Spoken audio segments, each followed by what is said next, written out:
Okay, so this book has been preaching to me. It's Carol Houselander, The Risen Christ.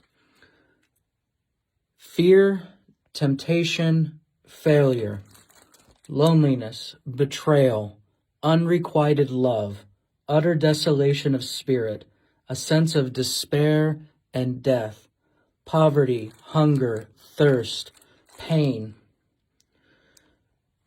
Have you ever felt any of those? Carol says that Jesus came to feel those with us, that is the purpose of the incarnation, that he could take those on himself. She says it is the inescapable consequence of sin. No one can escape it. Everyone must somehow either make friends with suffering or be broken by it. No one can come close to another, let alone love him, without coming close to his suffering.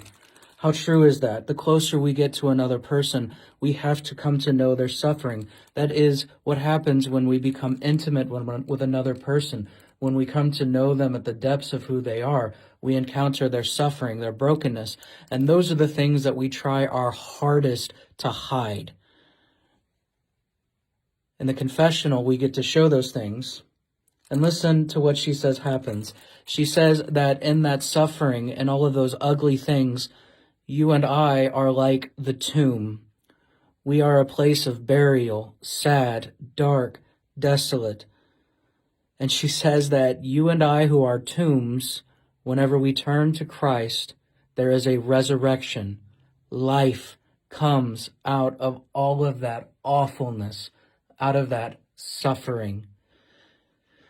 Jesus went to the cross to take on all of that suffering, all of those things that are awful and horrible in us, and he redeems them. He brings life back to them. Now, you and I get to be tombs over and over and over in our lives, but we get to experience the resurrection over and over and over. We're in the middle of Easter. This is the time of the resurrection. This is the time when all of those things that we discover about ourselves, whether that was in Lent or whether that's in this quarantine, this time of isolation, we get to offer those to Christ, and in hope, we look for resurrection from them. That takes some humility.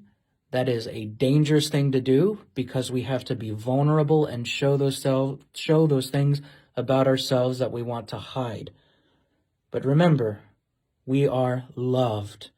And if you are loved by someone, then you can show even the worst of those things to them, and they'll share them. He will share them with us.